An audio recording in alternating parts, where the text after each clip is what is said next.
ஆயிரம் தலைமுறை தழைக்க வந்தார் அண்ணா அண்ணா அண்ணா, எங்கள் அன்பின் தெய்வம் அண்ணா. கள்ளக்குடி கொண்ட கருணாநிதி வாழ்கவே, மக்கள் உள்ளம் குடி கொண்ட உண்மை தலைவர் வாழ்கவே. கள்ளக்குடி கொண்ட கருணாநிதி வாழ்கவே. ஸ்டாலின் நம்ம ஸ்டாலின், நம் கழகம் காக்கும் ஸ்டாலின். வெல்லும் துணிச்சல்காரன், காலம் கொடுத்த கடமை வீரன், ஞாலம் புகழும் கலைஞர் பேரன். திருக்குவளை வழியில் வந்த தமிழ் குருதி, நம் திராவிடர்க்கு தலைமை தாங்கும் உதயநிதி. திருக்குவளை வழியில் வந்த தமிழ் குருதி, நம் திராவிடர்க்கு தலைமை தாங்கும் உதயநிதி.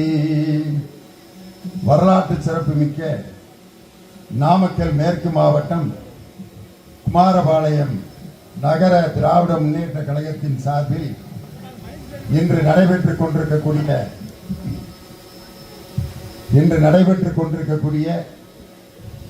இன்று இந்தியாவே பார்த்து வியந்து பார்க்கின்ற அளவிற்கு அவருடைய செயல்பாடுகளாலும் பேச்சினாலும் கவர்ச்சியான திட்டங்களினாலும் அதை செயல்படுத்துகின்ற வகையினாலும் இன்று எல்லோரையும் வியக்க வைத்துக் கொண்டிருக்கக்கூடிய தமிழகத்தினுடைய துணை முதலமைச்சர், இளைஞரணியினுடைய செயலாளர் அன்பு தம்பி உதயநிதி ஸ்டாலின் அவர்களுடைய பிறந்த நாளை வெற்றி திருநாளாக இந்த குமாரபாளையம் நகரத்திலே சிறப்பாக ஏற்பாடு செய்து இந்த நிகழ்ச்சியை வரவேற்புரை ஆற்றி சிறப்பு செய்து கொண்டிருக்கக்கூடிய அன்பிற்கும் மரியாதைக்கும் உரிய தலைமையேற்று சிறப்பு செய்து கொண்டிருக்கக்கூடிய வடக்கு நகர திராவிட முன்னேற்ற கழகத்தினுடைய பொறுப்பாளர், நகர்மன்ற தலைவர் அருமை தம்பி சஷ்டி டி விஜயகண்ணன். பேர்லயே பாருங்க வெற்றி இருக்கு. விஜய்னாக்க இன்னைக்கு வெற்றின்னு நினைச்சுக்கிட்டு ஒரு குரூப் தெரியுது. ஆனா அந்த வெற்றி இன்னைக்கு எங்க இருக்குன்னா கோவாவில் கல்யாணத்தில் திரிசா கூட உட்கார்ந்து. அதனால விஜய் என்ற பெயரெல்லாம் வெற்றியை தரப்போவதில்லை. அந்த விஜயை கண்ணனோடு சேர்த்து, கண்ணன் என்றால் எல்லோருக்கும் பிரியமான ஒரு கடவுள். அதனால வெற்றியும் எல்லோருக்கும் கண்ணனும் பிரியமான ஒரு கடவுளின் பெயரை தாங்கி இருக்கக்கூடிய நகர்மன்ற தலைவர் அன்பு தம்பி விஜயகண்ணன் அவர்களுக்கு என்னுடைய சிறப்பான நன்றியை சொல்லி வரவேற்புரை ஆற்றி சிறப்பு செய்திருக்கின்ற தெற்கு நகர திராவிட முன்னேற்ற கழகத்தினுடைய பொறுப்பாளர் அருமை சகோதரர் GS ஞானசேகரன் அவர்களுக்கும், இந்நிகழ்ச்சியிலே கலந்து கொண்டிருக்கக்கூடிய சத்தியசீலன், செந்தில்குமார், KA ரவி, ஜேம்ஸ், கந்தசாமி மற்றும் தர்மராஜன், பன்னீர்செல்வம் ஆகியோரையும், இந்நிகழ்ச்சியிலே கலந்து கொண்டிருக்கக்கூடிய தலைமை செயற்குழு உறுப்பினர் மரியாதைக்குரிய OR செல்வராஜ் அவர்களுக்கும், முன்னாள் நகர கழகத்தின் செயலாளர் செல்வம் அவர்களுக்கும், இந்நிகழ்ச்சியிலே கலந்து கொண்டிருக்கக்கூடிய மு ராஜாராம் மற்றும் R செல்வம், ராதிகா சக்திவேல், ஜெயபிரகாஷ் மற்றும் இந்த நிகழ்ச்சியில் கலந்து கொண்டிருக்கக்கூடிய RN ஆனந்தன் மற்றும் மாவட்ட கழகத்தினுடைய துணை அமைப்பாளர்கள், கழகத்தினுடைய முக்கிய பொறுப்பாளர்கள், ஏனைய அணிகளுடைய பொறுப்பாளர்கள் எல்லோருக்கும் என்னுடைய பணிவான வணக்கத்தை சொல்லி, இந்த நோட்டீஸில் ஏகப்பட்ட பேர் போட்டிருக்கு. இதை பூரா வாசித்தேன்னா நான் ரகு பகலாகி ராமனின் கதையாகி போயிடுறேன். ஏற்கனவே நம்ம பெண்களெல்லாம் சகோதரிகளெல்லாம் இங்கே ரொம்ப அழகாக பெரும் திரளாக திரண்டு இந்த கூட்டத்தை பார்த்தவுடன் எந்த கொம்பனாலும் திராவிட முன்னேற்ற கழகத்தை அசைத்து கூட பார்க்க முடியாது என்ற நம்பிக்கையை ஏற்படுத்தி கொண்டிருக்கக்கூடிய கூட்டம். ஆனால் இங்கே மேடையில் அருமையாக நலத்திட்ட உதவிகள் வழங்குவதற்கு இந்த மேடையை அலங்கரித்துக் கொண்டிருக்கக்கூடிய மாவட்ட கழகத்தின் செயலாளர், மதுரம் என்றால் இனிப்பு என்று பொருள், செந்தில் என்றால் சூரனை சம்ஹாரம் செய்கின்ற கடவுள்தான் செந்தில் ஆண்டவர் என்று சொல்வார்கள். 20 ஆண்டு காலமாக இந்த குமாரபாளையம் தொகுதியை ஆட்சி செய்து எந்த விதமான திட்டங்களையும் செயல்படுத்தாமல் மக்களை ஏதோ கவர்ச்சிகளிலே ஓட்டுகளை பெற்றுக் கொண்டிருக்கக்கூடிய அந்த அதிமுக என்ற சூரனை சம்ஹாரம் செய்ய போகின்ற செந்தில் யார் என்றால் எங்கள் மாவட்ட கழகத்தின் செயலாளர், எங்கள் துணை முதலமைச்சருடைய அன்பிற்கும் பாசத்திற்கும் பாத்திரமானவர், இந்த ஆட்சியில் பொறுப்பில் இல்லாவிட்டாலும் இந்த குமாரபாளையத்திற்கு எக்கச்சக்கமான திட்டங்களை பெற்று வந்து கொண்டிருக்கக்கூடிய செயல் திறன் மிக்க செயலாற்றல் மிக்க அற்புதமான எனது அருமை தம்பி மதுரா செந்தில்குமார் விரைவாக இந்த குமாரபாளையத்தில் மட்டுமல்ல விரைவில் ஒரு சட்டமன்ற உறுப்பினராக பொறுப்பேற்று தமிழகத்தின் சட்டமன்றத்திலே அவருடைய குரல் ஒலிப்பது மட்டுமல்ல இந்த நாட்டினுடைய முக்கிய மிகப்பெரிய பொறுப்புக்கு அவர் வந்து மக்கள் பணியாற்ற வேண்டும் என்று உங்களுடைய பலத்த கரவொலியோடு என் அன்பு தம்பி செந்தில் அவர்களை நான் வாழ்த்த கடமைப்பட்டிருக்கிறேன். உட்கார்ந்திருக்கிற சகோதரிகள்லாம் பார்க்குறாங்க, இவன் டிவியிலே 1 மணி நேரம் பேசுவாங்க, இந்த ஆள் எப்போ பேசி முடிக்கிறது, நமக்கு இந்த சேலை இந்த பையெல்லாம் எப்போ கொடுக்க போகிறாங்களோ அப்படின்னு அங்கே இருக்கவங்கெல்லாம் அப்படியே யோசிக்கிறாங்க. ஒரு வயசான அம்மா இப்படி மப்புளரை போத்திக்கிட்டு பணியில் நாங்கள் உக்காந்துக்கு இருக்கோம், இந்த ஆள் என்னைக்கு பேசி முடிப்பாரோ அப்படின்னு நினைப்பாங்கன்னு நினச்சேன். ஆனால் என் சகோதரிகள்லாம் இன்று மகிழ்ச்சியாக இருப்பதை பார்க்கின்ற பொழுது இன்று தமிழகத்தில் பெண்கள் மகிழ்ச்சியாக இருக்கக்கூடிய ஆட்சி நமது திராவிட மாடல் ஆட்சி தான். அந்த ஆட்சியை தந்தவர் நமது திராவிட மாடல் முதலமைச்சர் அருமை தளபதி மு.க. ஸ்டாலினுடைய ஆட்சியில் இன்னைக்கு பெண்கள் எல்லாம் மகிழ்ச்சியா இருக்கிறாங்க. எப்படி இன்னைக்கு பார்த்தீங்கன்னா அவருடைய ஆட்சியில் வந்த பிற்பாடு இன்னைக்கு சகோதரிகள் எப்படிலாம் மகிழ்ச்சியா இருக்காங்கன்றத மிகப்பெரிய அவருடைய திட்டங்களை எல்லாம் இன்னைக்கு நம்ம வரிசையா சொல்லிட்டு போனோம். நான் அந்த கூட்டத்தில் பேசுறதுக்காக நடந்து வந்துகிட்டு இருந்தேன் நம்ம மாவட்ட செயலாளர் கூட. அப்போ ஒரு அம்மா என்னை ஒத்து பார்த்துட்டு டிவியில் பார்த்தா கிழமை மாதிரி இருக்கேன், நேரில் நல்லா இருக்கானேன்னு நினச்சி. அந்த அம்மாவுக்கு இது தேவையில்லாத ஆராய்ச்சி தான், இருந்தாலும் மனசில் இருக்கிறத வஞ்சகமில்லாமல் சொல்லிட்டு போனாங்க. டிவியில் நாங்கள் ஏன் கிழமை மாதிரி இருக்கோம்னா பவுடரை போட்டு லைட்டை போட்டு உட்கார வச்சுருப்பேன். இங்கே நான் அழகாக இருக்கிறதுக்கு முக்கிய காரணம் நான் மட்டும் இல்லை, மேடையில் இருக்கிற எல்லாருமே அழகாக இருக்கான். என்ன காரணம்னா நாங்கள் நின்று கொண்டிருப்பது திராவிட முன்னேற்ற கழகத்தின் மேடை, இது தன்மானத்தின் மேடை, பகுத்தறிவின் மேடை, மக்களோடு வாழ்ந்து கொண்டிருக்கக்கூடிய ஒரு இயக்கத்தின் மேடை. அதனால இங்கே எல்லாருமே அழகா இருப்போம். அதனால தான் நம்ம நகர்மன்ற தலைவர் இந்த நிகழ்ச்சியை தலைமை தாங்கி நடத்தி கொண்டிருக்கக்கூடிய தம்பி விஜயகண்ணன்ட்ட எவ்வளவு நேரம் நான் பேசுறதுன்னு கேட்கல. ஏன்னா ஒரு ஊரில் பட்டிமன்றம் நடத்த போய் ஐயா நாங்கள் எவ்வளோ நேரம் பேசுறதுன்னு கேட்டேன். அந்த ஊர் தலைவர் வந்து நீங்கள் எவ்வளோ நேரம் ஆனாலும் பேசுங்க இல்லையோனே, நாங்கள் அரை மணி நேரத்துக்கு மேலே உட்காந்துருக்க மாட்டோம் அப்படின்னா. அதுக்கு ஏன்டா நீ திண்டுக்கல்லேருந்து கூட்டி வந்தீங்க என்ன? ஊர் முழுவதும் ஸ்பீக்கர் கட்டியிருக்கோம்யா, எல்லாம் வீட்டில் படுத்துக்கிட்டே காட்டுக்கு இருப்பாங்க, நீ மேடை போட்டு பேசிட்டு வீட்டுக்கு போ அப்படிங்கிறார்.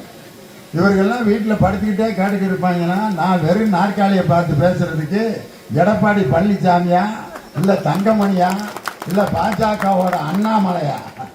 லட்சம் பேர் திரண்டு இருந்தாலும் மக்கள் ரசிக்க சிரிக்க எப்படி பேச வேண்டும் என்று கற்றுக் கொடுத்த என் தானை தலைவன் டாக்டர் கலைஞரின் கரம் பிடித்து மேடைக்கு வந்தவன் திண்டுக்கல் லியோன். அதனால எவ்வளவு நேரம் மக்களுக்கு பேசணும், எப்படி பேசணும், அவர்கள் ரசிக்கிறார்களா இல்லையா என்பதை தெரிந்து கொண்டு பேசணும். உண்மையிலே நம்ம உடம்புல இருக்கிற எல்லா உறுப்புகளுக்கும் மூடி இருக்கு. நம்ம நினைச்சா அதை க்ளோஸ் பண்ணிக்கிறலாம், வாயை நினைச்சா மூடிடலாம், மூக்கை நினைச்சா சுவாசிக்காம அப்படியே நிறுத்திக்கிறலாம். அதே மாதிரி கண்ணை மூடிக்கலாம், இமை இருக்கு. காதுக்கு மட்டும் மூடியே கிடையாது, கையை வச்சு தான் அடைக்கணும் காதை. ஏன் காதை இறைவன் மூடி இல்லாம படைச்சான்னா நல்லவற்றை எல்லாம் நம்ம கேட்டுக்கிட்டே இருக்கணும். அதனாலதான் வள்ளுவர் சொன்னான், செல்வத்துள் செல்வம் செவிச்செல்வம், அச்செல்வம் செல்வத்துள் எல்லாம் தலையினார். காதால் கேட்கின்ற அந்த மகிழ்ச்சியான உணர்வை யார் அனுபவிக்கிறார்களோ அவர்கள் மிக வாழ்க்கையில் மகிழ்ச்சியாக இருப்பார்கள். அவர்கள் இந்த உலகத்தில் வாழ்றதுல அர்த்தமே இல்லை என்று சொன்னவர் நமது தெய்வ புலவர் திருவள்ளுவர். அருமையா ரசித்து கேட்டுக்கிட்டு இருக்கீங்க நல்ல ரசிகர்கள். இன்னைக்கு யாருக்கு பிறந்த நாள்? என் அருமை தம்பி துணை முதலமைச்சர் உதயநிதி ஸ்டாலின் அவர்களுக்கு பிறந்த நாள். உதயம் என்றால் என்ன?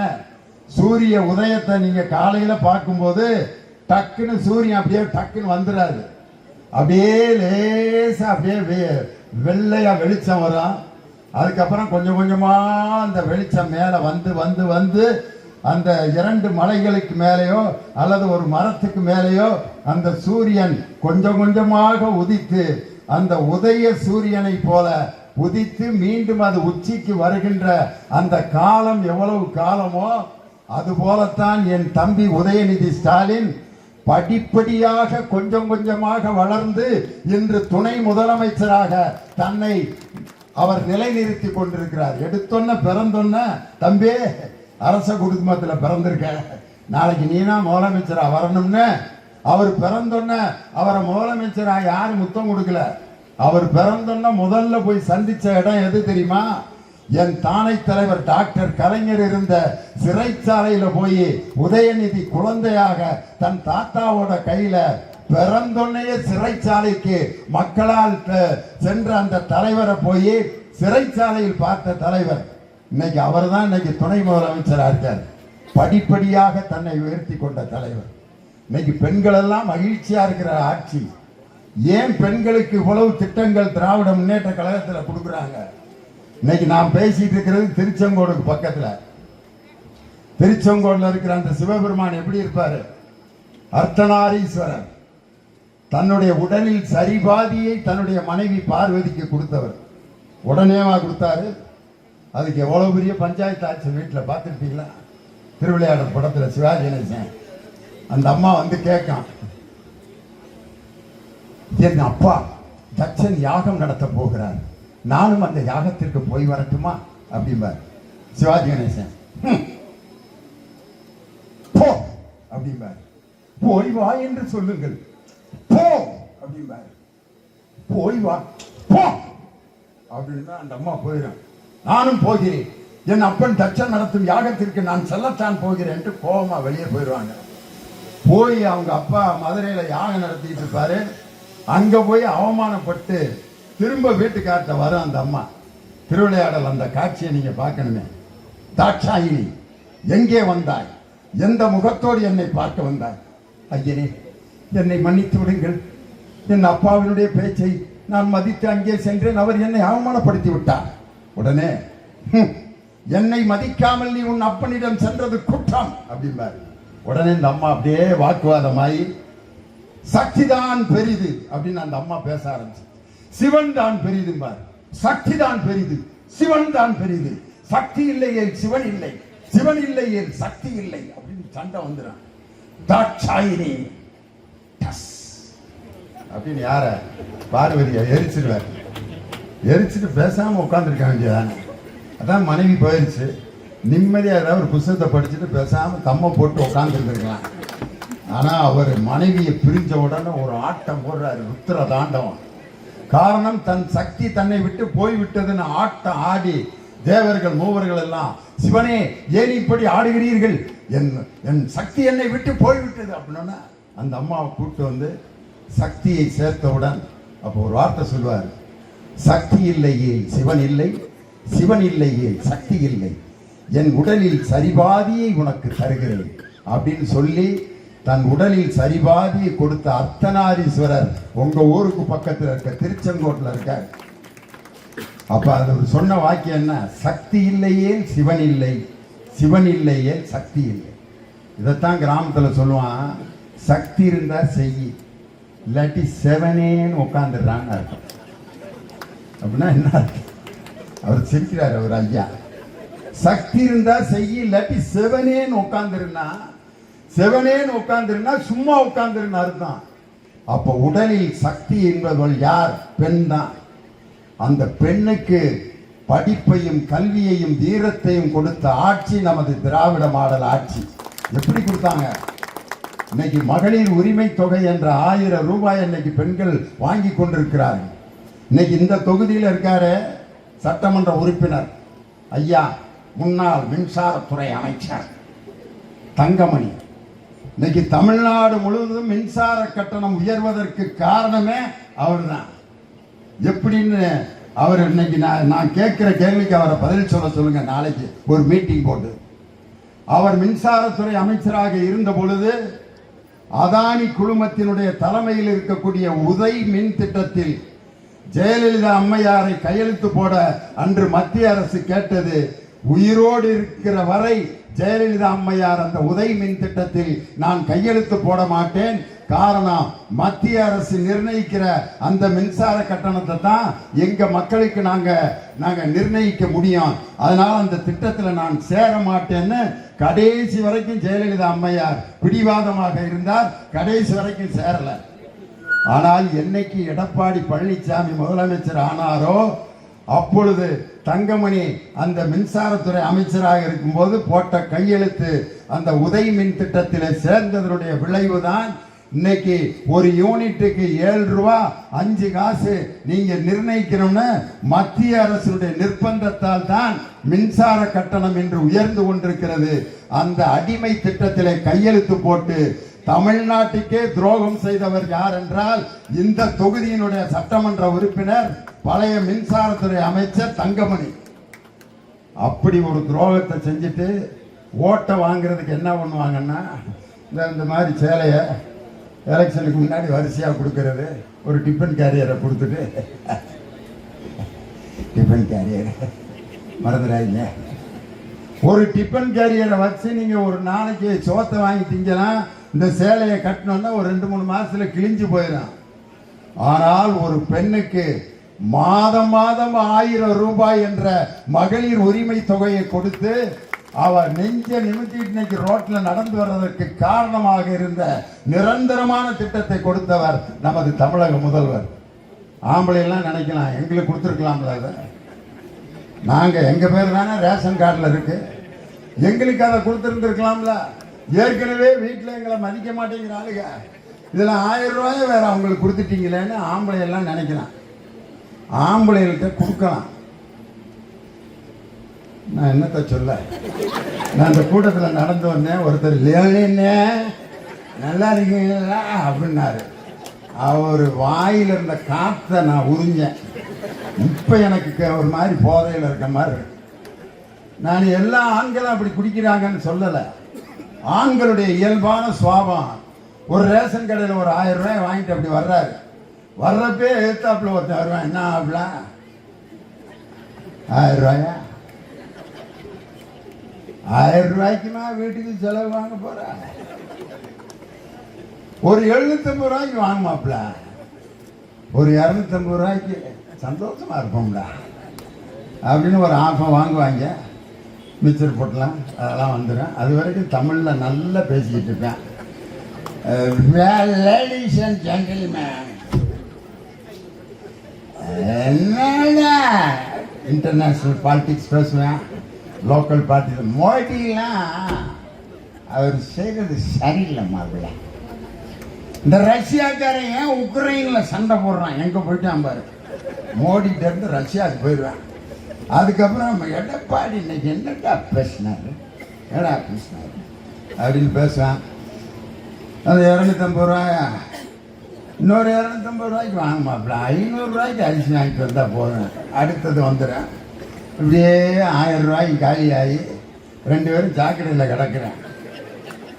தலைவர் கொடுத்த 1000 எங்கே போச்சு? இது ஆண்களுடைய இயல்பு. அவங்களுக்கு நட்பு வட்டாரம் அதிகம், மகிழ்ச்சியாக இருக்கணும்னு நினைப்பாங்க.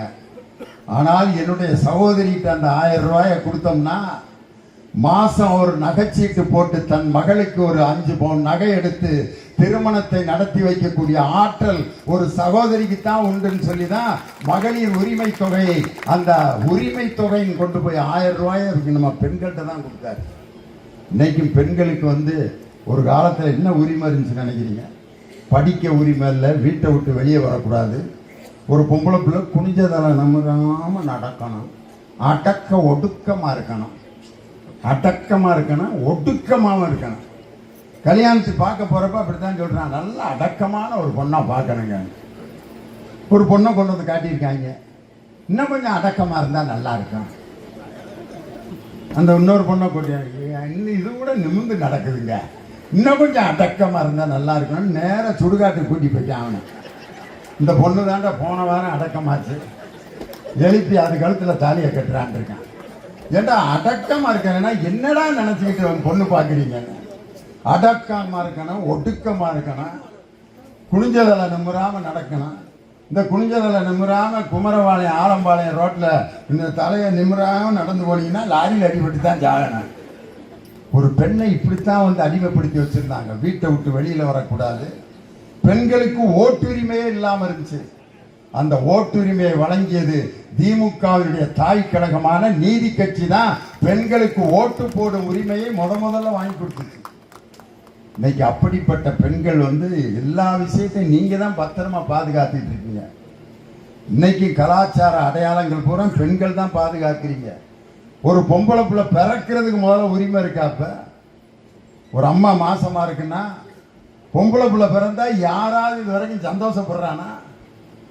பொம்பளை பிள்ளை பிறந்தனே பொம்பளை பிள்ளைடா.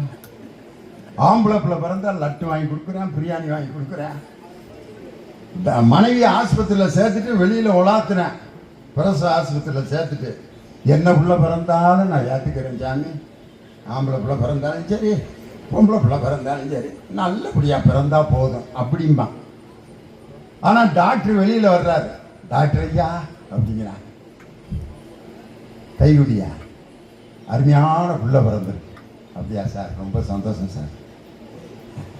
தாய் பிள்ளை நல்லா இருக்காங்க. அப்படியா சார், ரொம்ப நன்றி சார். புள்ள அழகா இருக்கியா? அப்படியா சார், ரொம்ப சந்தோஷம் சார். நார்மல் டெலிவரி 3000 ரூபா கட்டினா போதும். அப்படியா சார், இன்னும் விவரத்தை சொல்லுங்க சார். இன்னும் டாக்டர் அவன் எதிர்பார்த்ததை சொல்லவே இல்லை. தாயும் பிள்ளையும் நல்லா இருக்காங்க, குழந்தை அழகா இருக்கு, நார்மல் டெலிவரி. இன்னும் என்ன சொல்லல, பிறந்தது பொம்பளை பிள்ளையா ஆம்பளை பிள்ளையான்னு இன்னும் சொல்லவே இல்லை. கடைசியா சொல்றாரு பொம்பளை பிள்ளைன்னு. அப்ப என்ன சொல்றான் டாக்டர், ஏயா இப்படி அநியாயம் பண்றாங்க? டாக்டர், ஏன்டா நீ அநியாயம் பண்ணி பிள்ளைய பெற்றுக்கிட்டு என்னைய போய் அநியாயம் பண்றாங்கிற? அப்ப என்ன சொல்றேன், எனக்கு பொம்பளை பிள்ளை பிறந்ததுக்கே நீதாயா காரணங்கிறான். வெளியே போய் சொல்லாதனா உன் குடும்பத்தை சந்தேகப்படுவாங்க அப்படின்னு.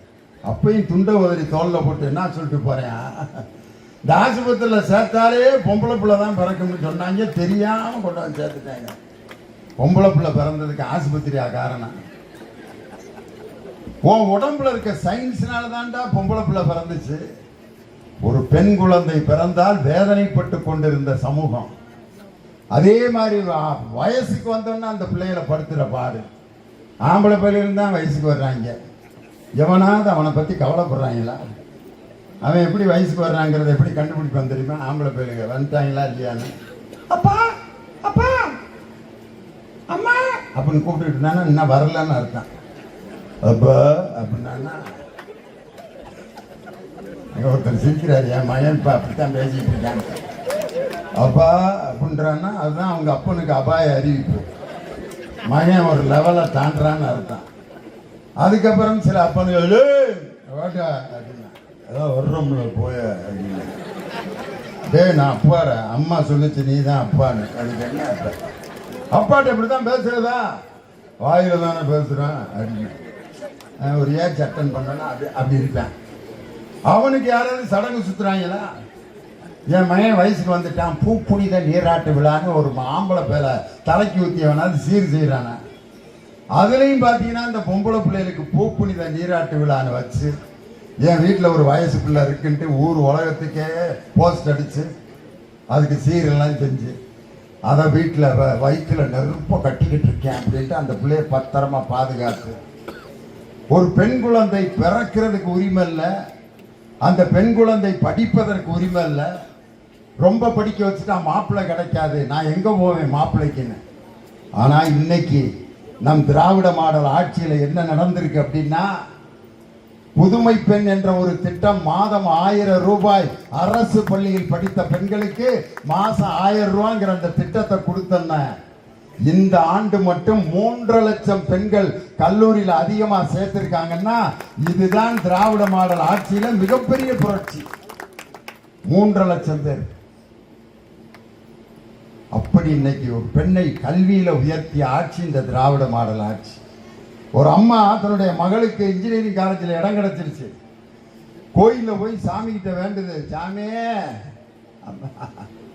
அம்மா மாரியம்மா என் மகளுக்கு இன்ஜினியரிங் காலேஜில் இடம் கிடைச்சிருக்கு மாரியம்மா, 50,000 ரூபா கட்ட சொல்றாங்க, 40,000 ரூபா பிரட்டிட்டேன்னா ஒரு 10,000 ரூபா நீ கை மாத்து கொடுத்தீங்கன்னா யார்கிட்ட? மாரியம்மாட்ட கடன் கேட்குது.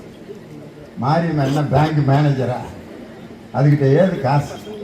மாரியம்மா அப்படியே ஈட்டியை வச்சுக்கிட்டு அப்படியே பார்க்குது.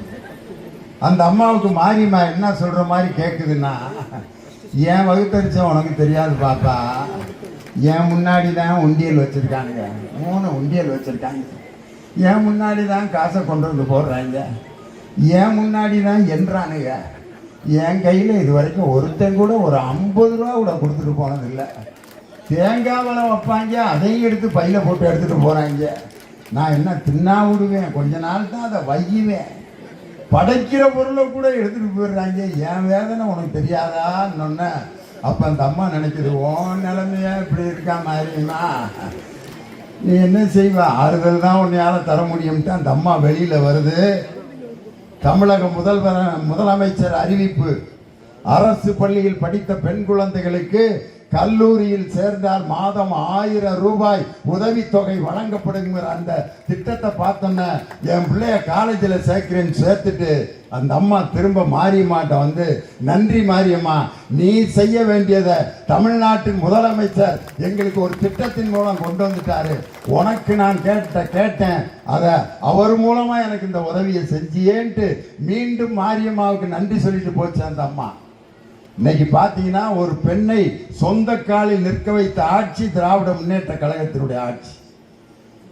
உதாரணத்துக்கு நீங்க பார்த்தீங்க அப்படின்னா, ஒரு பெண்ணுக்கு இன்னைக்கு வீட்டில் வந்து ஒரு காலத்தில் பிள்ளைகள்லாம் நிறைய இருக்கும். என் கூட பிறந்த 10 பிள்ளைய, எங்க தாத்தாவுக்கு 14 பிள்ளைய. எப்படித்தான் பெத்தாரோ, எங்க தாத்தாவை கேட்பேன், எப்படி தாத்தா 16 பிள்ளை பெத்தாரு? உடனே அவர் எல்லாம் ஆண்டையும் பார்த்து கொடுத்ததுன்னாரு, கடவுளா கொடுத்தாரு 16 பிள்ளைங்க. நான் நம்பிட்டேன் சின்ன பிள்ளையில, 16 பிள்ளை கோயிலில் போய் ஒன்றொன்னா வாங்கிட்டு வந்திருப்பாரு போல இருக்குன்ட்டு. இப்போ யோசிக்கிறேன், கிழமை எவ்வளவு பயங்கரமான ஆளாக இருந்திருக்கான்ட்டு. எங்கள் தாத்தா பாட்டியை கேட்டேன், எப்படி பாட்டி 16 பிள்ளை? பூரா நான் பெற்றதுரா, இது என்ன கடையில் அதை வாங்க முடியும், இதே ஒருத்தன் அசிங்கம் முடிச்ச மாதிரி இப்படி காட்டி கொடுத்தேன். ஏன் பாட்டி 16ஓட நிப்பாட்டிட்டேன்னு கேட்டா, அதுக்கப்புறம் உங்கள் தாத்தா பரமாவுக்கு போயிட்டாரு, நானா என்ன பண்ணுறது? பர்மாவுக்கு தாத்தா போகலன்னா இன்னும் தெருவை நிறச்சிருப்பாரு எங்கள் தாத்தா. அன்னைக்கெல்லாம் 16 பிள்ளை, 5 பிள்ளை, 6 பிள்ளை வீட்டில் வஞ்சகம் இல்லாமல் பிள்ளை பெற்றுட்டு இருந்தாங்க. இன்னைக்கெல்லாம் வீட்டில் 1 அல்லது 2. ஒரே பொம்பளை பிள்ளை எத்தனை வீட்டில் இருக்காங்க தெரியுமா? ஒத்த பிள்ளை, ஒரே பொம்பளை பிள்ளைய பெற்று அந்த பிள்ளைய கட்டி கொடுத்துருவான். அந்த பிள்ளை கல்யாணம் பண்ணி ஒரு இடத்துக்கு போயிடுச்சு.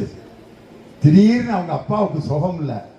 அந்த பிள்ளைக்கு மெசேஜ் வருது, அப்பா is not well, he is in the hospital.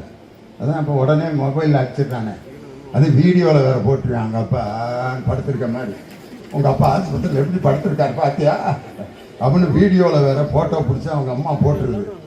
உடனே வீட்டுக்கார்ட்ட வந்து கேட்குது, ஏங்க நான் ஒரே பிள்ளை, எங்கள் அப்பனுக்கு சோம் இல்லாமல் ஆஸ்பத்திரியில் படுத்துருக்காருங்க, பார்க்குறதுக்கு ஆள் இல்லைங்க, எங்கள் அம்மா மட்டும் தலைமாட்டில் உட்காந்துக்கிட்டு அழுதுகிட்டு இருக்கு. இவன் போடி குப்பை என்ன பெரிய லாடு லபக்குதாச்சா, போனேன்னா போய் பார்க்கணுமாக்க, 2 நாள் கழிச்சு போகலாம் முடியே. இதெல்லாம் எப்போ? 3 வருஷத்துக்கு முன்னாடி. இப்போ அந்த பிள்ளை வந்து எப்படி கேட்குது தெரியுமா, எங்கள் அப்பாவுக்கு சுகம் இல்லையா, நான் போய் ஆஸ்பத்திரியில் பார்த்துட்டு வந்துடுறேன், வீட்டு வேலையெல்லாம் கொஞ்சம் பார்த்து வை, வரட்டா அப்படிங்குது. எப்படி போவ? எங்கள் அண்ணன் ஸ்டாலின் விடியல் பயணம்ங்கிற பஸ் விட்டுருக்காரு, அதில் போய் நான் எங்கள் அப்பாவை பார்த்துட்டு வந்துடுவேன். இங்க இருந்து நீ எப்படி ஈரோட்டுக்கு போவ, சேலத்துக்கு போவ? 2 டவுன் பஸ் மாறினா ஈரோட்டுக்கு போயிடுவேன், இங்க இருந்து 3 டவுன் பஸ் மாறினா சேலத்துக்கு போயிடுவேன், 4 டவுன் பஸ் மாறினா கரூருக்கு போயிடுவேன். கொப்பாக்கு ஹார்லிக்ஸ் சாத்துக்குடிலாம் வாங்கி கொடுக்கணும், காசுக்கு எங்க போவ? மாசம் 1000 ரூபாய் உரிமை தொகை போடுறாரு, எங்க அப்பாவுக்கு நான் வாங்கி கொடுத்துடுறேன்ட்டு ஒரு பெண்ணை தன்னம்பிக்கையோடு பொருளாதார சுதந்திரம் கொடுத்து நிற்பற்க வைத்த ஆட்சி எங்கள் திராவிட மாடல் ஆட்சி.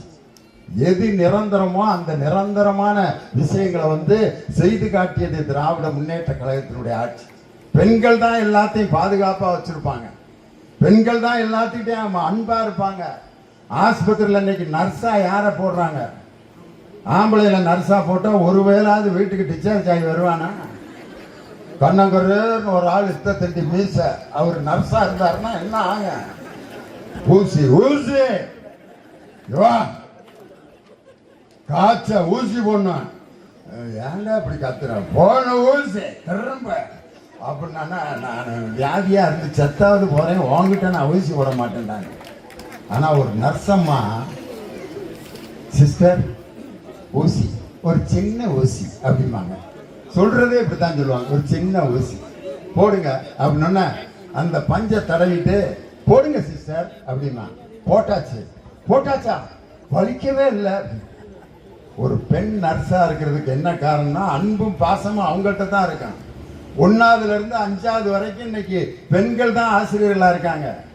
எல்கேஜி யூகேஜிக்கெல்லாம் ஆம்பளையில வாத்தியார போட்டா பயிலுக்கு அங்கேயே ஆகி போயிடுவேன், அங்கேயே ஒண்ணுக்கு போயிடுவேன். ரிங்கா ரிங்கா ரோசஸ் அப்படின்னா அப்பா யாரும் அந்த ஒரு மிஸ் இருந்தா தான் அந்த பள்ளிக்கூடம் அவ்வளவு நல்லா இருக்கும். இன்னைக்கு 1ஆவதுல இருந்து 5ஆவது வரைக்கும் பெண்கள் ஆசிரியர்களா இருக்காங்க. நர்ஸு கூட பாருங்க பெண்களா இருக்கிறதுக்கு என்ன காரணம்னா அன்பாவும் பாசமாவும் ஒரு இடத்தில் இருக்கக்கூடிய ஆற்றல் ஒரு பெண்ணுக்கு தான் உண்டு. என்ன பிரச்சனை ஐயா என்னன்னு பாருங்க, உட்காருங்க. இன்னைக்கு பாத்தீங்கன்னா சென்னையில ஒரு அம்மா முருங்கைக்காய் வித்துக்கிட்டு இருக்கு. முருங்கைக்காய் விற்கிறப்ப அந்த அம்மா எப்படி வித்துச்சுன்னா காலையில பாத்தீங்கன்னா 2 10 ரூபான்னு வித்துச்சு, 12 மணிக்கு மேல 3 10 ரூபான்னு வித்துச்சு, சாயந்தரம் 5 மணிக்கு மேல 4 10 ரூபான்னு வித்துச்சு.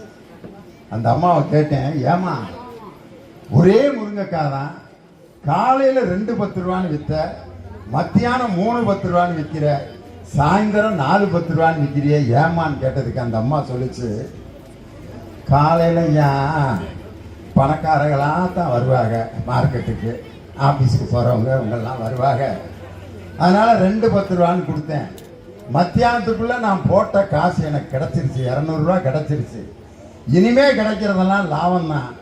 அதனால் வர்றவங்களுக்கு ஒரு காயை சேர்த்து 3 10 ரூபான்ட்டு மத்தியானத்துக்கு மேலே கொடுத்தேன்னா, சாயந்தரம் ஏமா 4 10 ரூபான்னு கொடுத்தேன்னு கேட்டதுக்கு இந்த 6 மணிக்கு மேலே தான் ஏழைபாளைகள்லாம் காய் வாங்க வருவாங்க, 100 நாளைக்கு வேலைக்கு போனவங்க, சித்தாள் வேலைக்கு போகிறவங்க, வீட்டு வேலைக்கு போகிறவங்கெல்லாம் அப்போதாயா காய் வாங்க வருவாங்க, அதனால ஏழைகளுக்காக 4 10 ரூபான்னு விற்றேன்னு ஒரு முருங்கைக்காய் விற்கிறதுல கூட அன்பையும் பொருளாதாரத்தையும் கலந்து செய்யக்கூடிய ஆற்றல் ஒரு பெண்ணுக்கு தான் உண்டு. அதனால தான் பெண்கள் கையில் கொடுக்கப்பட்ட கல்வியும் செல்வமும் வீரமும் அவர்களிடம் நிலைத்து நிற்கும் என்ற காரணத்தினால் திராவிட மாடல் ஆட்சியில் பெண்கள் இன்று அற்புதமான திட்டங்களை எங்கள் தலைவர் ஸ்டாலின் அவர்கள் மூலம் பெற்றுக் கொண்டிருக்கிறார். அது மட்டும் இல்ல, எல்லாத்தையும் பத்திரமா நீங்க தான் வச்சிருப்பீங்க. இன்னைக்கு தாலி உங்கள்கிட்ட இருக்க போய் தான் நிம்மதியா இருக்கு. ஆம்பளைகளுக்கு கட்டுற மாதிரி ஒரு சிஸ்டர் இருந்துருந்துச்சுன்னா யாரு கழுத்துலயாவது ஒரு 5 கிராம் இருந்திருக்குன்னு நினைக்கிறீங்க? 1 கிராம் இருந்தா கூட கட்டிங்க வாங்கி ஊத்திடுவேன். ஆனா என் சகோதரிய கழுத்துல இருக்கிறதுனால தான் ஆம்பளைய நிம்மதியா அங்க தொங்கிக்கிட்டு இருக்கேன். அதே மாதிரி கல்யாணத்துல பாருங்க, முடிச்ச பெண்கள் இங்க ஒரு பொட்டு, இந்த கோட்டுக்கு நடுவில் ஒரு பொட்டு வைப்பாங்க. ஏமா அந்த கோட்டுக்கு நடுவில் கல்யாணத்துக்கு பிறகு பொட்டு வைக்கிறீங்கன்னா, எல்லாம் வைக்கிறாளுங்க அதனாலதான் நாங்களும் வச்சுக்கிட்டு இருக்கோம். எங்க அக்கா ஒன்ன கேட்டேன், ஏன் கல்யாணம் முடிச்ச பிறகு இங்க பெரிய பொட்டு வச்சிருக்கேன்?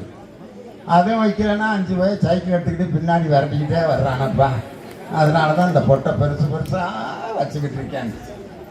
உண்மையிலே பெண்கள் இந்த கோட்டுக்கு நடுவில் பொட்டு வைக்கிறதுக்கு என்ன காரணம்னா, வலது பக்க வகிடு பிறந்த வீடு, இடது பக்க வகிடு புகுந்த வீடு, 2 வீட்டுக்கும் மங்களத்தை தர வேண்டும் என்பதற்காகத்தான் நமது தமிழ் பெண்கள் இந்த கோட்டுக்கு நடுவில் குங்குமம் வைக்கிறாங்க.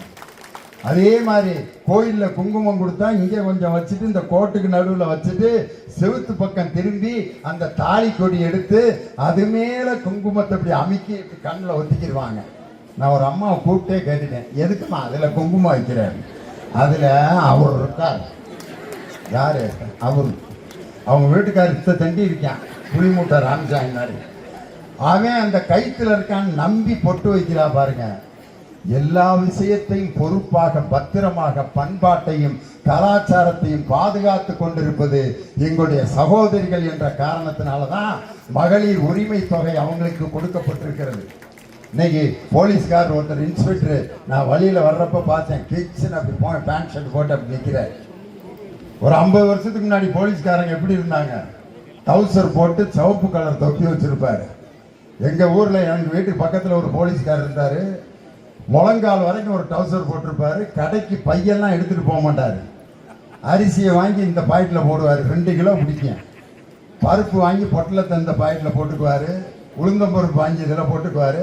கத்திரிக்காய் 1/4 கிலோ, தக்காளி 1/4 கிலோ, உருளைக்கிழங்கு 1/4 கிலோ, அவ்வளோ பிடிக்கும் அந்த பை.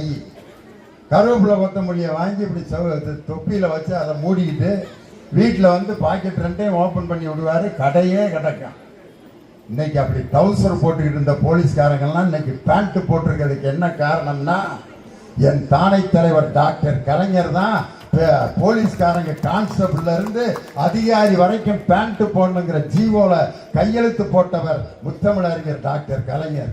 இன்னைக்கு அதே பெண் போலீஸ் அதிகாரிகளோட, ஆண் போலீஸ் அதிகாரிகளோட என் சகோதரிகளின் காக்கி பேண்ட் காக்கி சட்டை போட்டு அப்படி ஷூ போட்டு நிக்கிறாங்க. எஸ்பியா, டிஎஸ்பியா, ஐஜியா, கலெக்டரா இன்னைக்கு ஒரு பெண் நிக்கிறா. அந்த பெண்ணுக்கு ஆம்பளை எல்லாம் இப்படி நின்று சலிட் அடிக்கிறான்னா, ஒரு பெண்ணை ஆண்கள் வணக்கம் போட்டு மரியாதை செய்ய வைத்த ஆட்சி திராவிட மாடல் ஆட்சி. பெண்கள் போலீஸ் துறையில் ஈடுபடலாம்னு 1973ஆம் ஆண்டு ஜீவோல கையெழுத்து போட்டவர் டாக்டர் கலைஞர் என்ற அந்த முதலமைச்சர். இன்னைக்கு அப்படிப்பட்ட திராவிட மாடல் ஆட்சியில இன்னைக்கு என் தம்பி உதயநிதி ஸ்டாலினுக்கு பிறந்த நாள். இன்னைக்கு அந்த பிறந்த நாள்ல ஏன் அவர் வந்து இந்த துணை முதல்வர் வரைக்கும் ஏதோ திடீர்னு அவர் வந்ததில்லை. அவர் முதல்ல அவருக்கு வந்து அவர் திரைப்படத்துல தான் நடிச்சிட்டு இருந்தார். ஒரு கல் ஒரு கண்ணாடிங்கிற படத்துல முதல்ல நடிச்சார். அதன் பிறகு அவர் நடித்த கடைசி படம் மாமன்னன். ஒரு கல் ஒரு கண்ணாடி என்ற அந்த முதல் படத்தில் பக்குவமாக அந்த திரைப்படத்துறையில் அரசியலுக்கு வந்து ஒடுக்கப்பட்ட தாழ்த்தப்பட்ட மக்களை நிமிர் என்று நிமிர வைத்து அவர்களை மனிதனாக்கி சில சைக்கோக்களுக்கு சவுக்கடி கொடுத்த நெஞ்சுக்கு நீதியை நிலைநாட்டிய உதயநிதி ஸ்டாலின். அதே மாதிரி சனாதனம் என்ற அந்த அடிமை சிந்தனையை வேரோடு அறுத்த கலக தலைவன் என் தம்பி உதயநிதி ஸ்டாலின். அந்த கலக தலைவனானதால் தான் இன்று மாமன்னனாகி நாளைய திராவிட இயக்கத்தை காப்பாற்றுகின்ற 5ஆம் தலைமுறையாக உருவாகி இருப்பது என்னுடைய தம்பி உதயநிதி ஸ்டாலின் மாமன்னன். ஆனா இன்னைக்கு ஒரு நடிகர் அரசியல் கட்சி தொடங்கியிருக்காரு. அவர் நடிச்ச கடைசி படத்து பேர் என்ன அந்த வந்துச்சு இல்ல என்ன, ஆடு. இந்த ஆட்டுக்கும் அந்த ஆட்டுக்கும் ஒரு கூட்டு இருக்குது அப்படிங்கிறது அந்த கடைசி படத்திலேயே தெரிஞ்சு போச்சு. இன்னைக்கு அந்த கடைசி கோட்டுங்கிற படம் ஆடு. அந்த ஆடு இந்த ஆடும் ஒண்ணுதான் அப்படிங்கிறது நேத்தே முடிவாகி போச்சு. பாரதிய ஜனதாவின் கைத்தடியாக இன்று திராவிட இயக்கத்தை கை நீட்டி பேசுவதற்கு வந்திருக்கக்கூடிய அந்த நடிகர் தொடங்கி இருக்கக்கூடிய கட்சியை தூள் தூளாக்க போகின்ற இயக்கம் நமது திராவிட முன்னேற்ற கழகம். காரணம் என்னன்னா, அவர் பார்த்தீங்கன்னா ஏகப்பட்ட தலைவர்களுடைய படங்களை எல்லாம் போட்டு ஆஹா ஓஹா அப்படின்னு பேசிட்டு ஒரு வார்த்தை சொல்றாரு. 200 தொகுதியில் வெற்றி பெறுவோம் என்ற கூட்டணி இருமாப்போடு பேசிக் கொண்டிருக்கிறீர்களே அப்படின்றார். உங்களுடைய கட்சி உங்களுடைய கணக்கு மைனஸ்ல போகின்றார். இன்னைக்கு அந்த தம்பிக்கு நான் சொல்றேன், இதே மாதிரி திமுக பார்த்து சொன்ன பல பேர் ஒண்ணுமில்லாம போயிருக்காங்க ஐயா. அருமை ஐயா கேப்டன் விஜயகாந்த் தனியாக கட்சி தொடங்கினார். தொடங்கி அவர் தான் தன்னுடைய பலம் என்னவென்ற என்பதை நிரூபித்து அதுக்கப்புறம் திரும்ப அவர் வந்து தனியாக ஒரு கூட்டணி அமைச்சு பல கட்சிகளோட சேர்ந்து மக்கள் நல கூட்டணின்னு ஒரு கூட்டணி அமைச்சு அந்த கூட்டணியில அவரை முதலமைச்சர் கேண்டிடேட் அனௌன்ஸ் பண்ணி ஒரு 10 கட்சிகள் அவரோட 6 கட்சிகள் அவரோட கூட்டணி அமைச்சு அவரை முதலமைச்சராக்க வேண்டும் என்று முடிவு செய்தார்கள். ஆனால் அந்த கனவு பலிக்கவில்லை. அதன் பிறகு அடுத்த நிலையில் அவர் வந்து அதிமுகவோடு கூட்டணி வைத்து எதிர்க்கட்சி தலைவராகி அந்த எதிர்க்கட்சி தலைவர் என்ற பணியை அவர் சரியாக செய்யாமல் இன்று அந்த கட்சி எந்த நிலைமைக்கு ஆளாயிருக்கு. ஆனால் விஜயகாந்த் மிகப்பெரிய அவர் திரைப்படத்துறையில் இருக்கும் பொழுது பொதுமக்களுக்கும் ஏழைகளுக்கும் அள்ளி கொடுத்த ஒரு அற்புதமான ஒரு நடிகர் அவர் விஜயகாந்த். அவருடைய கட்சியை இன்னைக்கு வீணா போய் கிடக்குது. இன்னைக்கு ஒரு கட்சியை தொடங்கி ஒரு மாநாடு நடத்திவிட்டு திராவிட முன்னேற்ற கழகத்தை கை நீட்டி பேசுகின்ற அளவிற்கு அவர் இன்னைக்கு நமது திராவிட இயக்கத்தை பற்றி பேசிக் கொண்டிருக்கிறார் என்றால் எங்கள் தளபதியும் துணை முதலமைச்சர் அருமை தம்பி உதயநிதி ஸ்டாலின் தான் சொன்னாங்க. ஆலமரத்தை ஒரு பிளேடு வைத்து அறுக்க முடியாது என்று எங்கள் துணை முதலமைச்சர் உதயநிதி ஸ்டாலின் சொன்னார். தம்பி நீ 15வது பிளேடு தம்பி, இதுவரைக்கும் 14 பிளேடு ஆலமரத்தை அறுக்கணும்னு நினைச்சு அந்த ஆலமரத்துக்கு பக்கத்தில் இத்து போய் கிடக்குதே ஒழிய இந்த திராவிட முன்னேற்ற கழகம் என்ற 75 ஆண்டு கால வரலாற்று சிறப்புமிக்க இயக்கத்தை யாராலும் இதுவரை அசைத்து கூட பார்க்க முடியாத அளவிற்கு வளர்ந்து நிற்கின்ற ஒரு இயக்கம் நமது திராவிட முன்னேற்ற கழகம். இன்னைக்கு பார்த்தீங்க அப்படின்னு சொன்னா ஒரு பெண்ணுக்கு மிகப்பெரிய கல்வி தந்து, செல்வம் தந்து, வீரம் தந்து, கல்விக்கு கடவுள் சரஸ்வதி, செல்வத்துக்கு கடவுள் லட்சுமி, வீரத்துக்கு கடவுள் பார்வதி. ஆனால் இப்படி தெய்வங்கள் ஒவ்வொரு கல்விக்கும் செல்வத்துக்கும் வீரத்துக்கும் கடவுள்கள் இருந்தாலும் அந்த உண்மையான சரஸ்வதியை, லட்சுமியை, பார்வதியை இந்த உலகத்தில் உருவாக்கி காட்டிய ஆட்சி நமது திராவிட மாடல் ஆட்சி. கல்வி தந்து சரஸ்வதிகளையும், மகளிர் உரிமை தொகை கொடுத்து லட்சுமிகளையும், பெண்களை காவல்துறையில் பணியேற்க வைத்து வீரத்தையும் கொடுத்து, இந்த 3ஐயும் பெண்களுக்கு கொடுத்து அவர்களை தலை நிமிர வைத்த ஆட்சி திராவிட மாடல் ஆட்சி. இன்னைக்கு நீங்க எல்லாரும் உட்கார்ந்துருக்கீங்கள, யாரு பக்கத்துல என்ன ஜாதிக்காரன் உட்கார்ந்துருக்கான், என்ன மதத்துக்காரங்க உட்கார்ந்துருக்கோம்ட்டு யாராவது ஜாதி மதம் பார்த்து இங்க உட்கார்ந்துருக்கீங்களா? இல்ல. இன்னைக்கு ஐயப்பன் கோயிலுக்கு மாலை போட்டு விரதம் இருந்து கோயிலுக்கு போறவங்க எவ்வளவோ பேர் சாமியை இங்க உட்காந்துருக்காங்க. கூட்டத்தில் பார்த்தேன். அந்த ஐயப்பன் கோயிலுக்கு மாலை போட்டோன்னா அவங்களுக்கு வீட்டில் என்ன மரியாதைங்கிறீங்க? அப்பா சாமி இருக்காங்க வீட்டில் பார்த்தீங்கன்னா, சாமி வாங்க சாமி, உட்காருங்க சாமி, சாப்பிட்றீங்களா சாமி, டிஃபன் எடுத்து வைக்கிறீங்களா சாமி, சாமி குளிக்கிறீங்களா சாமி, பூஜைக்கு எப்போ சாமி போறீங்க, ஆஹா ஓஹான்ட்டு மூச்சுக்கு 300 சாமி போடுவாங்க. அவரு ஐயப்பனை நினைச்சு சந்தோஷப்படுறாரு. ஐயப்பா கார்த்திகை மாசம் மாலை போட்டதுல இருந்து வீட்டுல எனக்கு என்ன மரியாதை தெரியுமா ஐயப்பா.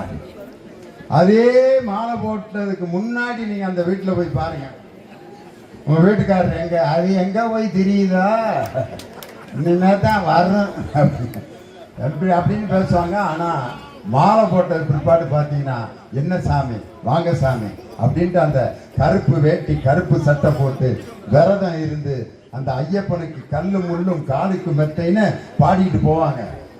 அந்த ஐயப்பன் கோயிலுக்கு பாத யாத்திரை போயிட்டு இருக்க இது மாலை போட்டு சாமிக்கு மாலை போட்ட சாமிகளை ஒரு ஹோட்டல்ல நான் பார்த்தேன், ஆரியாஸ் ஹோட்டல்ல.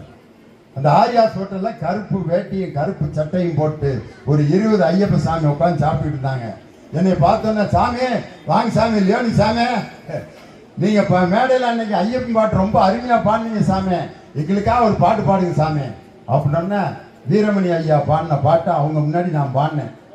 பகவான் சரணம் பகவதி சரணம் சரணம் சரணம் ஐயப்பா, பகவதி சரணம் பகவான் சரணம் சரணம் சரணம் ஐயப்பா, தேக பலந்தா பாடவரந்தா தேக பலந்தா என்றாலும் அவன் தேகத்தை தந்திடுவான், பாடவரந்தா என்றாலும் அவன் பாதையை காட்டிடுவான், சுவாமியே ஐயப்போ ஐயப்போ சுவாமியே.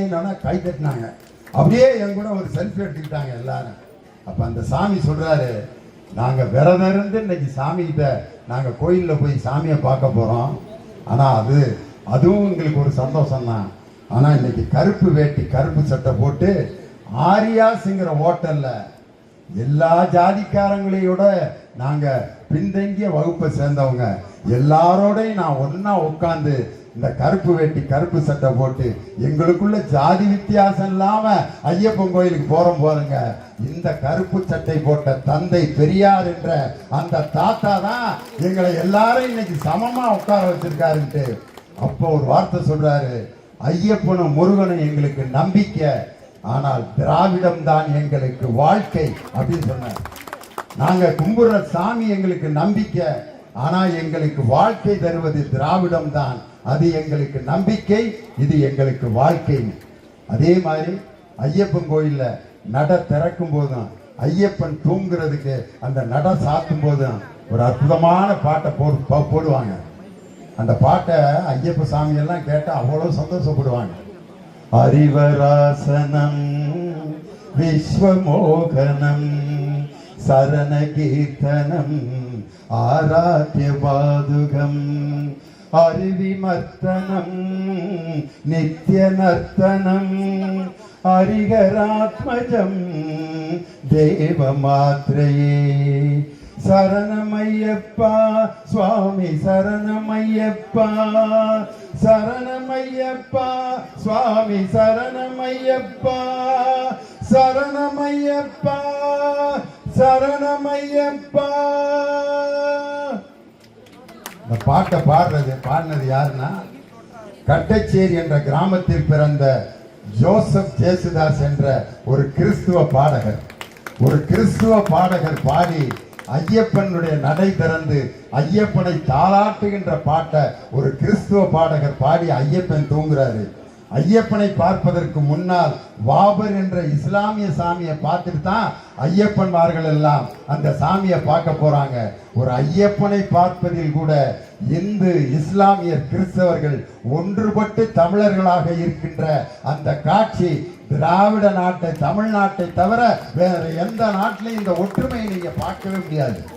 நீங்க பார்த்தீங்கன்னா சிவபெருமான கும்பிடுறவங்க 3 கோடு போட்டு அப்படி விபூதி அடிப்பாங்க. பெருமாளை கும்பிடுறவங்க 2 வெள்ளை நடுவில் ஒரு சிவப்பு 3 கோடு தான்.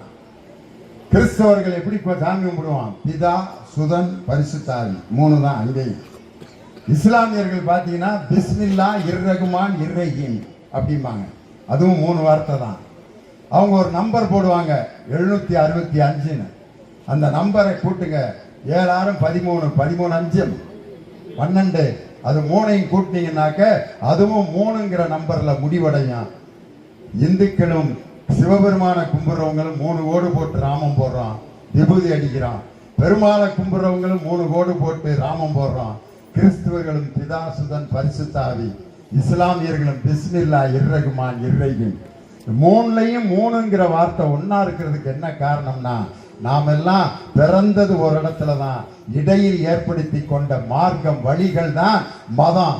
ஆனால் தமிழ்நாட்டில் மட்டும் மதத்தால் நம்மை பிளவுபடுத்துகின்ற அந்த பாரதிய ஜனதாவினுடைய அந்த கட்சியினுடைய அந்த எண்ணம் எந்த நிலத்திலும் எந்த நேரத்திலும் எடுபடாது. காரணம் தந்தை பெரியார் அவர்கள் கட்டி வைத்த அந்த திராவிட கோட்டையை இந்த தமிழகத்தில் யாராலும் சிதைக்க முடியாது. இன்னைக்கு பார்த்தீங்கன்னா எடப்பாடி பழனிசாமி முன்னாள் முதலமைச்சர் பொதுக்குழுல பேசுறார். எந்த திட்டத்தையும் திராவிட முன்னேற்ற கழகம் செயல்படுத்தவில்லை. அவர்கிட்ட நான் கேட்கிறேன், நீங்க அந்த 4 வருஷம் செஞ்ச திட்டங்களை பூரா தயவு செய்து வரிசையா சொல்லுங்க. அந்த திட்டத்தை எல்லாம் வரிசையா சொல்லுங்கன்னு பல தடவை நாங்க கேட்கிறோம். அவர் திருப்பி எதை சொல்றாருன்னா, குடிமராமத்து பணிகளை நாங்கள் செய்தோம், அரசு பள்ளியில படித்தவங்களுக்கு 7.5 மருத்துவ கல்வியில இடம் கொடுத்தோம். வேற வேற சொல்லுங்க அப்படின்னா, நாங்கள் ஏகப்பட்ட திட்டங்களை நாங்கள் செய்தோம், அவைகளைத்தான் இன்று திராவிட முன்னேற்ற கழகம் செய்து கொண்டிருக்கிறது. என்னன்னு சொல்லுங்க ஐயான்னா. 16 வயதுல சப்பானி சொல்லுவான் பாருங்க, சந்தைக்கு போன ஆட்டா வை காசு விடுது. டேய் நீ எங்கடா போற? சந்தைக்கு போன ஆட்டா வை காசு விடுது. சப்பானி உங்க அம்மா எங்கடா? சந்தைக்கு போன. இதுக்கு மேல வேற எதையுமே பேச மாட்டாங்க. 16 வயதுல சப்பானி மாதிரி சொன்னதையே திருப்பி சொல்லி கொண்டிருக்கிறாரே ஒழிய எத்தனை திட்டங்கள் இன்னைக்கு வரிசையா நான் சொல்லவா? திராவிட மாடல் ஆட்சியில் இந்த 3.25 வருஷத்துல செயல்படுத்தி கொண்டிருக்கக்கூடிய திட்டம், முதல் திட்டம் என் தலைவர் முதலமைச்சரானவுடன் கையெழுத்து போட்ட பெண்களுக்கான இலவச பயணமான அந்த விடியல் திட்டம் மாதிரி ஒரு திட்டம் எடப்பாடி பழனிசாமியுடைய ஆட்சியில கொண்டு வரப்பட்டதா? பெண்களுக்கு மகளிர் உரிமை தொகை என்ற 1000 ரூபாய் திட்டம் மாதிரி இந்த 4 ஆண்டுகள்ல ஏதாவது ஒரு திட்டத்தை நீங்க கொண்டு வந்தீங்களா? புதுமை பெண் என்ற திட்டத்தை மாசம் 1000 ரூபாய் அரசு பள்ளியில் படித்த கல்லூரி பெண்களுக்கு கொடுக்கிற திட்டம் மாதிரி ஒரு திட்டத்தை கொண்டு வந்தீங்களா? கொரோனா காலத்தில் பள்ளியில போய் படிக்க முடியாத மாணவர்களுக்கு இல்லத்துக்கே போய் கல்வி கொடுக்கக்கூடிய இல்லம் தேடி கல்வி என்ற திட்டத்தை அறிமுகப்படுத்தி அந்த கொரோனா காலத்தில் ஏற்பட்ட கல்வியை சரி செய்த திட்டத்தை சொல்லவா?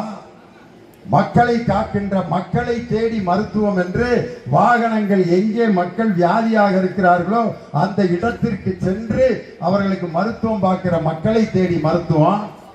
இன்னுயிர் காப்போம் 48 தோழிங்கிற திட்டம். அதே மாதிரி ஆதி திராவிட இனத்தை சேர்ந்தவர்களுக்கு தனியாக நிதி உதவி வழங்கி அவர்களுக்கு சுயமாக தொழில் தொடங்குகின்ற திட்டம். நீங்கள் ஆரம்பித்த அம்மா உணவகத்தை கூட சரியாக பராமரிக்காமல் இருந்த அம்மா உணவகத்தை மீண்டும் புதுப்பித்து இன்னைக்கு வெள்ளத்தால் பாதிக்கப்பட்ட மக்களுக்கு அம்மா உணவகத்தில் போய் அந்த உணவை வழங்க சொல்லி அந்த உணவை டேஸ்ட் பண்ணி பார்த்து நல்ல உணவை வழங்குங்கள் என்று சொன்னவர் நமது தமிழகத்தினுடைய முதலமைச்சர். உங்க அம்மா பேர்லயே அந்த உணவகத்தினுடைய பேரை அப்படியே நிலைநாட்டி இன்னைக்கு அதுக்கு 29 கோடி ரூபாய் நமது துணை முதலமைச்சர் நிதி ஒதுக்கி அந்த அம்மா உணவகங்கள் தமிழ்நாட்டில் இருக்கக்கூடிய அனைத்து அம்மா உணவகங்களையும் புனரமைக்கக்கூடிய அந்த திட்டத்துக்கு நிதி ஒதுக்கி இருக்காங்க திராவிட மாடல் ஆட்சியில். இது மாதிரி ஏதாவது ஒரு திட்டத்தை எடப்பாடி பழனிசாமியால சொல்ல முடியுமா? இன்னைக்கு அவர் எப்படி பேசுறாரு, நாங்கள் எங்களுடைய திட்டத்தை ரப்பர் ஸ்டாம்ப் போட்டு விடியாதிமுக அரசு செய்து கொண்டிருக்கிறது. இன்றைக்கு நாங்கள் அப்படின்னு சத்தம் போட்டு பேசினா எல்லாம் உண்மையாயிருமா? மக்களுக்கு தெரியும். 4 ஆண்டுகள் நீங்கள் கூவத்தூரில் நடத்திய அந்த கும்மாளம் உங்களுடைய ஆட்சியை நீங்கள் தக்க வைப்பதற்கு எடுத்துக்கொண்ட நடவடிக்கைகள் எல்லாவற்றையும் மக்கள் பார்த்து கொண்டிருக்கிறார்கள். ஒரே ஒரு செய்தியை சொல்லி முடிச்சிடுறேன். இன்னைக்கு அதிமுக என்ன நிலைமையில் இருக்குங்கிறதுக்கு நான் சொல்ற ஒரு உதாரணம். புதுசா ஒருத்தன் கல்யாணம் பண்ணி ஒரு பொண்ணை கூட்டி வந்து உட்காந்துருக்கான். அந்த பொண்ணு பேசவே மாட்டேங்குது. கிராமத்தில் பிறந்த பொண்ணு. இந்த என்னங்க இது பாரு சொல்லுங்க, இது பாருப்பா, ஏங்க இது நிமிந்து பாரு, என்னடா எது பேசினாலும் பேச மாட்டேங்கிறான்ட்டு, இந்தா நீ ரொம்ப அழகா இருக்க அப்படின்னு இருக்கான். உடனே அந்த பிள்ளை போங்க நீங்க ஒரு பைத்தியம் அப்படின்னு. அவனுக்கு என்னன்னா நம்மளை எப்படி அவ கண்டுபிடிச்சா அப்படின்ட்டு, அது எப்படி உனக்கு தெரியும் அப்படின்னு இருக்கான். நீங்க பைத்தியார ஆஸ்பத்திரியில் 6வது ரூம்ல இருந்தீங்களா, நான் 7வது ரூம்ல இருந்தேன். 2ம் பைத்தியம். இது 2 எப்படி குடும்பம் நடத்தணும்னு உங்களுக்கு தெரியுமா? இது 2 வேற யாரும் இல்லை, இபிஎஸும் ஓபிஎஸும் சேர்ந்துதான் எம்ஜிஆர் இந்த அம்மாவை நடத்தின கட்சியை இன்னைக்கு ஒன்றும் இல்லாமல் ஆக்கி இதில் எம்ஜிஆரை வேற கூட்டு வந்து ஏஐ தொழில்நுட்பத்தில் பேச வைக்கிறாங்க. இது ஜானகி அம்மாவோட அந்த 100ஆண்டு விழாவில். உண்மையிலே எம்ஜிஆர் என்ன பேசியிருப்பாரு நினைக்கிறீங்க? நான் ஆரம்பித்த இந்த அதிமுக இந்த இயக்கத்தை எனது ரத்தத்தின் ரத்தமான உடம்பிறப்புகள் சிறப்பாக காப்பாற்றி இருந்தீர்கள். ஆனால் 10 முறை தோற்க வைத்து கழுதை டான்ஸு கட்டரும்பான கதையாக 11 தொகுதியில் டெபாசிட் போகிற அளவிற்கு இந்த கட்சியை கெடுத்து குட்டிச்சவராக்கியவர் எடப்பாடி பழனிசாமி. நான் பாட்டுக்கு நிம்மதியாக ஒரு மெரினா பீச்சில் படித்து கொண்டிருந்த என்னைய இங்கே கொண்டு வந்து ஏன் இந்த வயிற்றுச்சலை பார்க்கறதுக்கு என்னைய கூட்டு வந்தீங்கன்னு தெரியல. இனிமே எவனாவது என்னை அங்கேருந்து கூட்டி வர்றதுக்கு முயற்சி பண்ணீங்கன்னா தொலைச்சிருவேண்டா அப்படின்னு தான் சொல்லி பேசிட்டு போயிருப்பார். 10 முறை தோல்விகளை அனுபவித்து 11 தொகுதியில எம்பி தொகுதியில டெபாசிட் போன பிறகு இன்னைக்கு பொதுக்குழுவில் பேசுறாரு, அதிமுக 200 தொகுதியிலேயே வெற்றி வேணும்டா அப்படின்றார். சனிக்கிழமையில இருந்து இவர் ஜனவரி மாசத்துல இருந்து ஒவ்வொரு தொகுதிக்கு சுற்றுப்பயணம் வர்றாரா. ஏற்கனவே கள ஆய்வுல சட்டையை கிழிச்சுக்கிட்டு ஒன்னொன்னு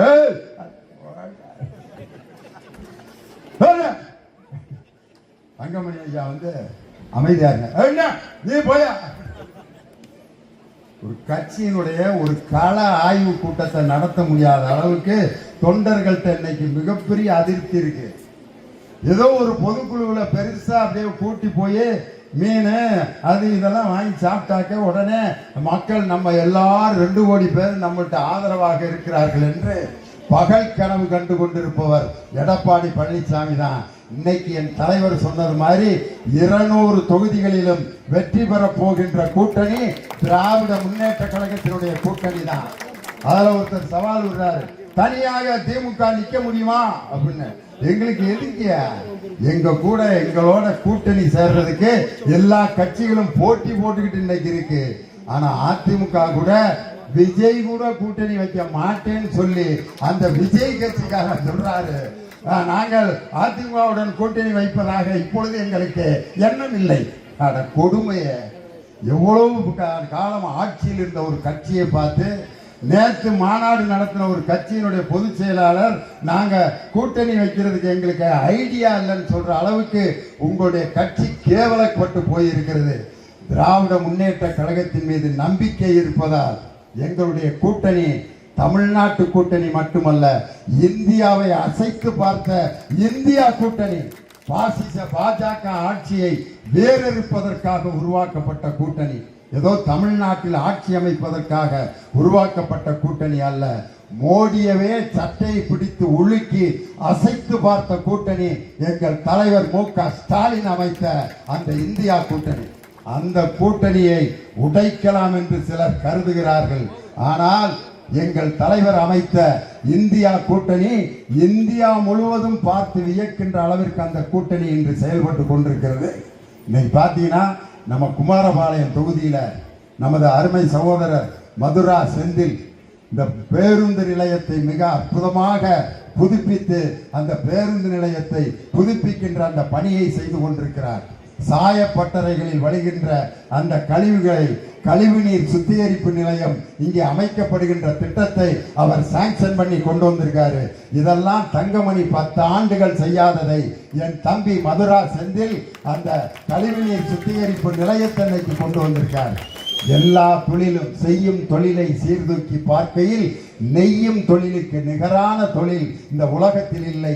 மனிதனின் மானத்தை காப்பாற்றுகின்ற ஆடைகளை நெய்து கொண்டிருக்கக்கூடிய நெசவாளர்களுக்கு 750 யூனிட் இலவச மின்சாரத்தை 1000 யூனிட்டுகளாக உயர்த்தி கொடுத்த ஆட்சி திராவிட மாடல் ஆட்சி. நெசவாளர்களுக்கு கொடுக்கப்பட்ட ஊதியம், ஓய்வு ஊதியம் 1000 ரூபாயிலிருந்து 1200 ரூபாயாக உயர்த்தி கொடுத்த ஆட்சி திராவிட மாடல் ஆட்சி. அது மாதிரி செய்யும் தொழிலை சீர்தூக்கி பார்க்கையில் நெய்யும் தொழிலுக்கு நிகரான தொழில் இல்லை என்று மானத்தை காப்பாற்றும் ஆடைகளை நெய்கின்ற நெசவாளர்களுடைய கண்ணீரை துடைத்த ஆட்சி திராவிட மாடல் ஆட்சி. அதனால இந்த குமாரபாளையம் தொகுதியில் என்னென்ன கோரிக்கைகள் நீங்கள் நிறைவேற்ற வேண்டுமோ அந்த கோரிக்கைகளை பொறுப்பில் இல்லாமல் இருந்தும் நமது துணை முதலமைச்சர் அவர்களுடைய ஆணையை பெற்று அந்த நிதியை அவர்கள் பெற்று இந்த குமாரபாளையம் தொகுதியை ஒரு சிறப்பான தொகுதியாக உருவாக்குவதற்கு அயராத பணி செய்து கொண்டிருக்கக்கூடிய என் அருமை தம்பி மாவட்ட கழகத்தின் செயலாளர் மதுரா செந்திலுடைய கரத்தை வலுப்படுத்தி அவரை அடுத்த சட்டமன்ற தேர்தலில் ஒரு சட்டமன்ற உறுப்பினராக அவர் போட்டியிட்டு வெற்றி பெற்று ஒரு நல்ல பெரிய பொறுப்பிலே அவர் இந்த தமிழகத்திலே உருவாகி உங்கள் அனைவருக்கும் சேவை செய்வார் என்று சொல்லி திராவிட மாடல் ஆட்சியை, திராவிட முன்னேற்ற கழகத்தின் கூட்டணியை எந்த கொம்பனாலும் அழைத்து பார்க்க முடியாது.